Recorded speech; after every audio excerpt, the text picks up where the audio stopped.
Hola, ¿qué tal? Buenos días. En esta ocasión, mi compañera Diana Pérez y su servidora Laisha Quiroz les explicaremos el tema de tóxicos en la inactivación de enzimas respiratorias para la materia de toxicología impartida por el profesor Eduardo Gamboa.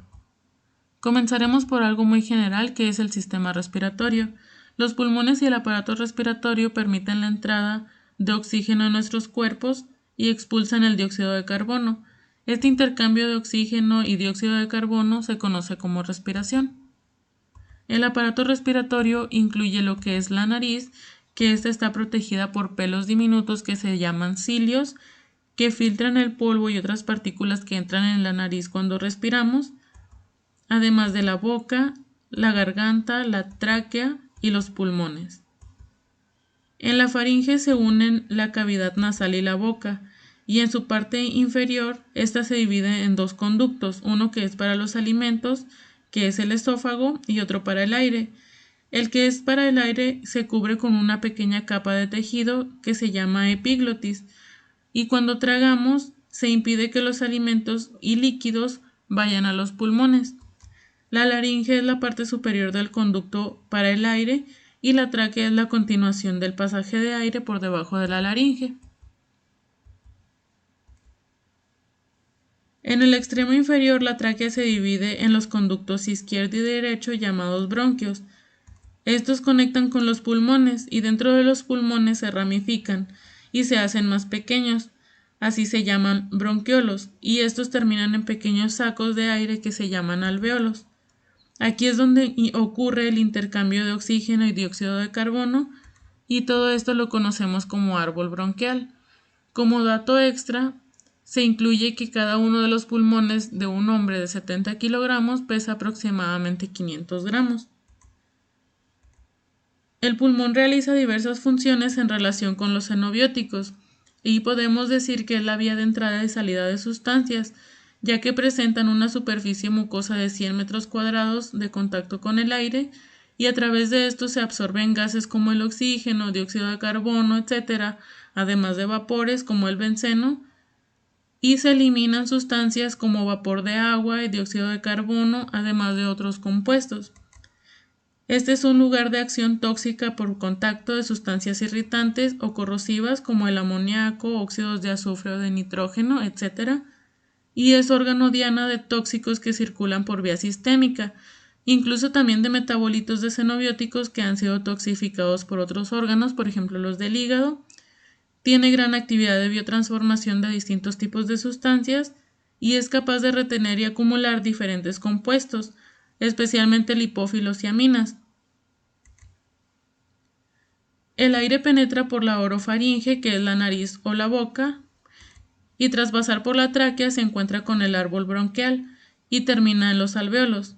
La entrada de aire en los pulmones es un proceso activo porque aumenta el volumen pulmonar, pero hay tóxicos que contracturan esta musculatura, los que deprimen el sistema nervioso vulvar que rige los movimientos respiratorios, como los anestésicos, los hipnóticos, tranquilizantes y depresores del sistema nervioso central, pero también se incluye lo que es el etanol, porque a grandes dosis estos pueden producir insuficiencia o un paro respiratorio, pero también están los olores como el ácido sulfídrico que pueden inactivar el nervio vago y puede producir un paro o una muerte súbita. Todo el árbol respiratorio, a excepción de los bronquiolos y los alvéolos, está cubierto de epitelio ciliado vibrátil.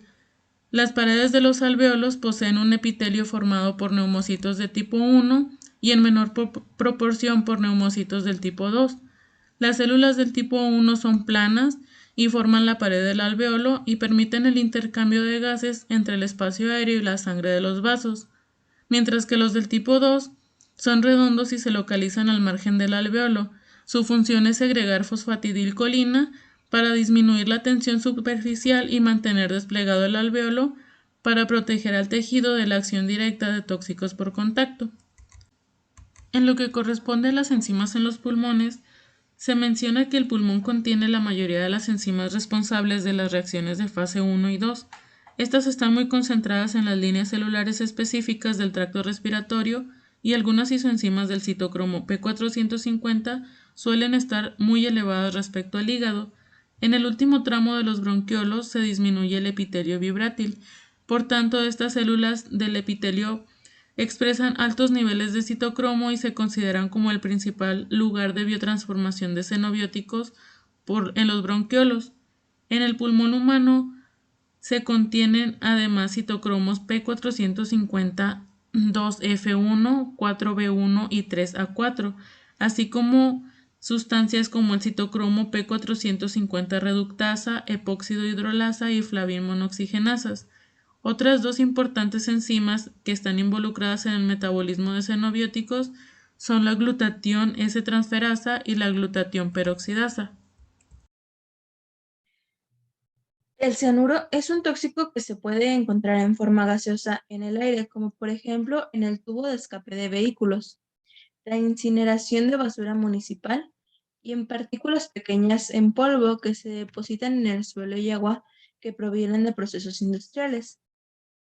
Una de las principales fuentes de exposición al cianuro es al fumar. Esto más que nada es para personas que no trabajan en industrias relacionadas con este tóxico. En el caso de cianuro de hidrógeno, en estado gaseoso se absorbe por vía respiratoria y es capaz de pasar muy rápidamente a la circulación. Una vez allí, la distribución en todo el organismo es rápida. ¿Cómo actúan en las enzimas? El cianuro de hidrógeno se combina con los elementos metálicos de los fermentos catalizadores, fundamentalmente con los citocromos, y los inactiva. Esto hace que se interfiera la respiración celular. Así quedarían privados de utilizar el oxígeno.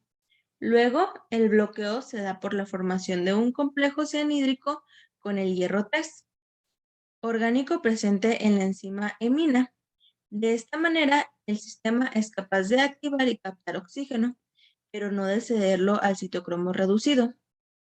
Al ocurrir esto, los aportes siguientes de oxígeno no pueden abandonar la sangre, ya que está inactivado el sistema de citocromo oxidasa. Esta inactivación produce anoxia aguda en los tejidos con la consecuente disminución del potencial redox en la célula. Algunos síntomas que se pueden presentar por esta intoxicación son el dolor de cabeza, mareos, náuseas o vómitos, respiración rápida y en intoxicaciones graves, la muerte.